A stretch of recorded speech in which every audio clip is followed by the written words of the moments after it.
Hello, welcome to Mandy's Not So Small Talk. And yes, I'm your host, Mandy. So today I want to share with you a part of my story because I know that healing and transformation is possible. And for a long time, I didn't think that I could ever get out of the cycles that I was in. I felt trapped emotionally, physically, mentally. And I want to let you know that if you're feeling stuck or overwhelmed right now, know that there is hope and healing is possible. And I am living proof of that. Okay. In 2012, my life as I knew it began to unravel. I had just given birth to my second child. I had gotten married. I bought a house. And these were all things that I really just were super important for me, like that checklist. And these are things that are supposed to make you feel happy and fulfilled. But I was feeling strange inside, like almost like empty and like I didn't have a sense of identity. And that I kind of felt like, okay, so is this it? I felt something just didn't feel right. So then I noticed that my husband's drinking was starting to trigger old feelings of mine. And I realized it wasn't just about him, but it reminded me of a wound that I knew about, and I had not fully understood just how deeply it actually affected me. I tried to sweep it under the rug for years, but I had so much childhood trauma that I thought, you know, I had magically escaped from because I had actually compartmentalized it so well. I told myself that it's in the past, it doesn't affect me anymore, but the truth was I was just burying it. And no matter how deeply we actually bury things, they actually will always find a way back to the surface at some point. So I am still unwinding things that come up, sometimes unexpectedly. And you know what? That's okay. I'm a work in progress, and I want you to know that that's exactly what we're supposed to be. So after my separation, I completely threw myself into fitness because it was like a goal that I had always kind of had on the back burner. And without fully consciously being aware of my thinking process, but the process was that if I could just control my body, maybe I could control the pain. And so at first it seemed to work. I felt stronger, empowered, like I had some sort of control. And I was basing if I could, prove this sense of control and sense of worth through bodybuilding, then I would feel worthy. I thought that I would be proving it to myself in this way. So I built up this tough exterior using bodybuilding as a way to protect myself from the actual deeper emotional wounds that I really wasn't ready to face. I thought that if I could just keep getting stronger on the outside, not consciously aware of this process, but maybe I wouldn't have to actually deal with the pain inside. I was numbing myself through this process and distracting myself. So what happened when my marriage ended, all of the walls that I had built up to hide myself from my traumas and triggers, it kind of it just all came crashing down, and I wasn't even aware of what was really happening. I just kind of my nervous system just kind of crashed, and I hid and I isolated, and um, I was suffering alone. I didn't really let anyone know how hard I was battling the pain, and I was just throwing myself into um, fitness as a coping mechanism. And I had no idea how much it was really a coping mechanism. So I felt like when my marriage failed, I felt like I had completely failed, not just in my relationship, but like in everything. I thought I was strong, but I was crumbling. And I kept finding myself after that in toxic relationships, one after, like, I didn't have a whole lot of them, but this is over the course of like 10 years. The ones that I did have, it went from one toxic relationship to the next toxic relationship, repeating the same painful patterns. And I couldn't really understand why. I kept thinking if I could just work harder, if I could just change myself enough, if I could just do more, if I could just show them how,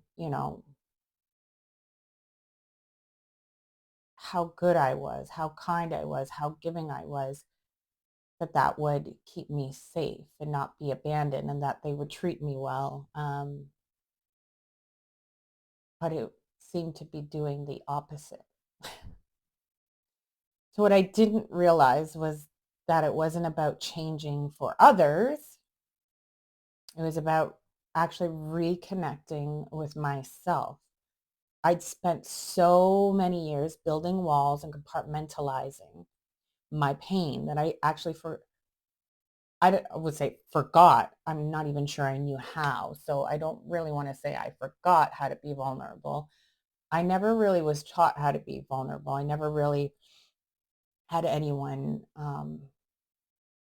in my life actually care enough to ask me how I was feeling, and how I was handling things and what my needs were.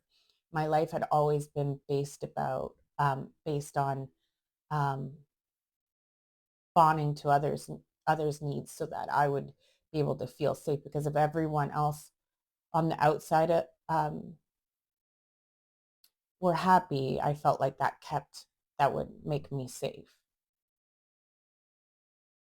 So I was trying to protect myself, um, but in doing so, I just lost touch, or I didn't even really get to know who I truly was.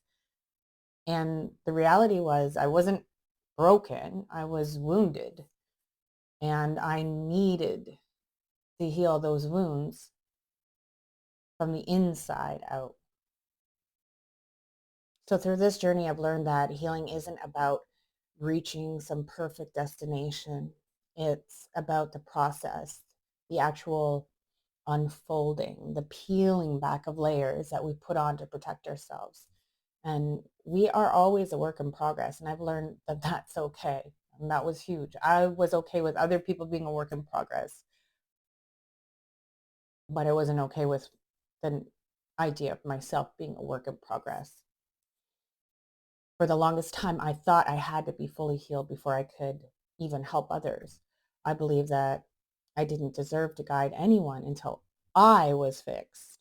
But the truth is that helping others with what I've already learned is actually a part of my healing, and it helps me continue to grow. And through that growth, I can serve even more powerfully. And that's what I want to show you. I want to show you how powerful you are. I want to help you shed the layers that are holding you back so that you can actually see the greatness that's already within you, because it's there. You don't need to be someone else. You don't need to be perfect. You just need to learn to reconnect with the person that you already are. So here are some of the lessons that I've learned through my journey that I believe can help you too. So your body is your best teacher. Our bodies hold so much of our pain, trauma, and emotions. And if we don't listen to them, that pain will manifest in other ways through tension, illness, or emotional blocks. So start tuning into your body and just notice where you feel tight or uncomfortable.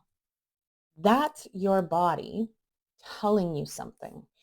In my coaching, we focus on this mind-body connection to not only strengthen your physical body, but to release the emotional blocks stored within.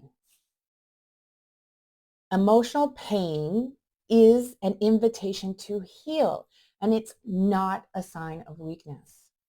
So for years, I tried to numb and push through my emotions, believing that if I could just be tough enough, I wouldn't have to feel them. But healing only happens when we allow ourselves to truly feel.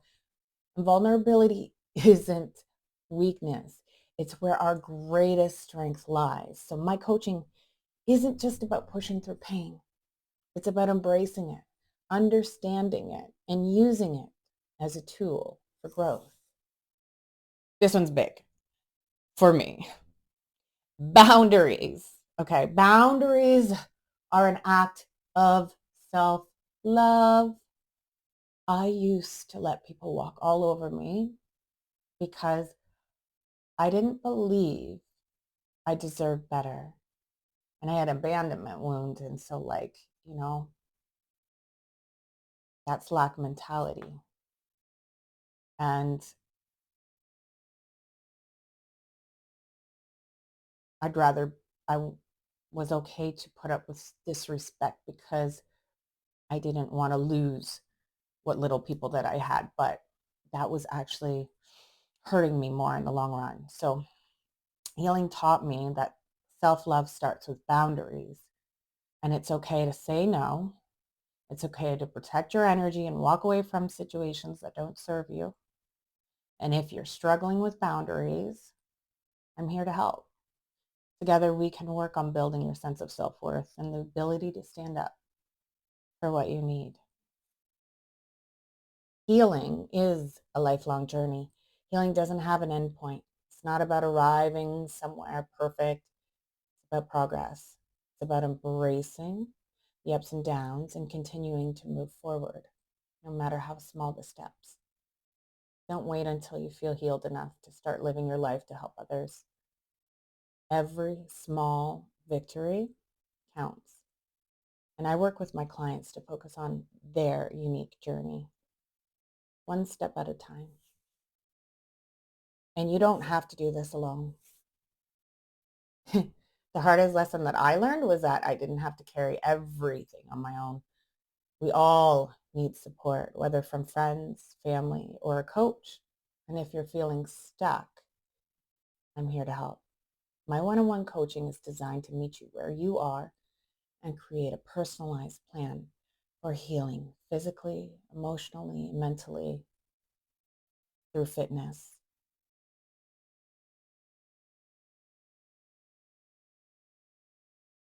Together, we can work through your blocks and reconnect you to the vibrant, powerful person you already are. Hey, I'm still healing. I'm still learning. And I want you to know that you don't need to be perfect to be powerful. You are enough as you are right now. And my journey has shown me the strength and vulnerability. And I want to help you discover the same strengths within yourself. So if you're ready to start your healing journey, let's connect. I offer personalized one-on-one coaching that combines fitness, mindfulness, and emotional support. So if you want to schedule a free discovery call, let's take that first step together. And just a final thought, we are all works in progress, okay? And that's what makes us beautiful. That's what makes us art. That's what lights up the heart. Healing is a journey of uncovering, discovering, and reclaiming the parts of ourselves that we thought were lost. And I'm here to walk that path with you. And I can't wait to see the powerful transformation that lies ahead of you. So I want to thank you for watching, for allowing me to share my story with you. And let's heal together.